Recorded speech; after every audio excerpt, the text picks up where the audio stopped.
Turning now to President Trump's public feud with Pope Leo. The president told CBS News senior correspondent Norah O'Donnell that he had been watching her 60 Minutes report, which highlighted the pontiff's disapproval of mass deportations, before he then lashed out at the Pope on Truth Social.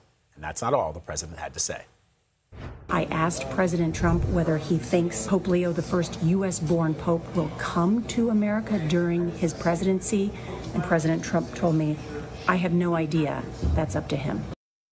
Yesterday, the president also told senior White House correspondent Weijia Jiang he was surprised by the backlash over the AI image he posted on Sunday night and deleted yesterday that depicted himself as a Jesus-like figure.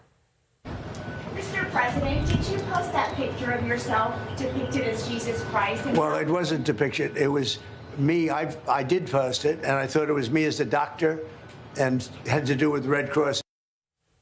All right, CBS News foreign correspondent Chris Livesay is traveling with the Pope in Algeria. Good morning. What stands out about this moment isn't just that a president and a pope are at odds. It's that the two most important Americans in the world have such dramatically different visions of power. President Trump is framing the clash in political terms: strength, security, national interest. Pope Leo is saying the opposite, that he is not a politician and that his message is rooted in the gospel. Blessed are the peacemakers.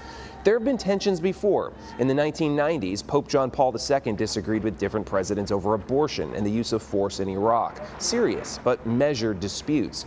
Things began to change in 2016. Amid the backdrop of President Trump's immigration policy, Pope Francis said building walls was not Christian, prompting Donald Trump to call that criticism disgraceful. But even that exchange unfolded more cautiously. What's different now, as one Vatican expert told me, is how visceral and public this has become and how quickly it's escalated. Pope Leo responded to the president within hours, before even landing here in Algeria.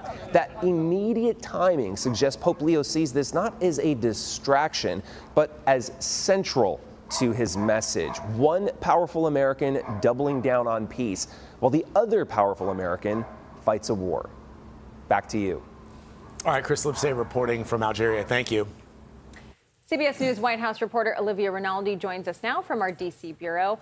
All right, Olivia, how is the White House explaining both this controversial AI image that we mentioned as well as President Trump's feud with the Pope? Because I'm thinking about in the background of this, you know, the Republican base is very Christian.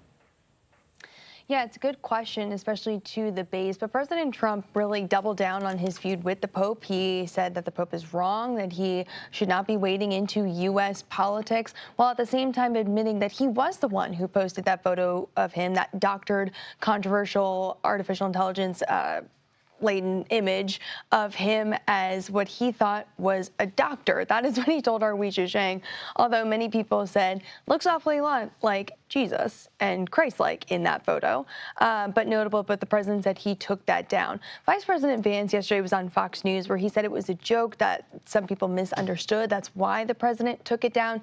But still, it had a lasting impact with people. Take a listen to what some young Catholics told us yesterday on the streets of New York. The religion and the politics have to be completely separated. It's terrible. It's gross. It's blasphemous. You're messing with the Pope.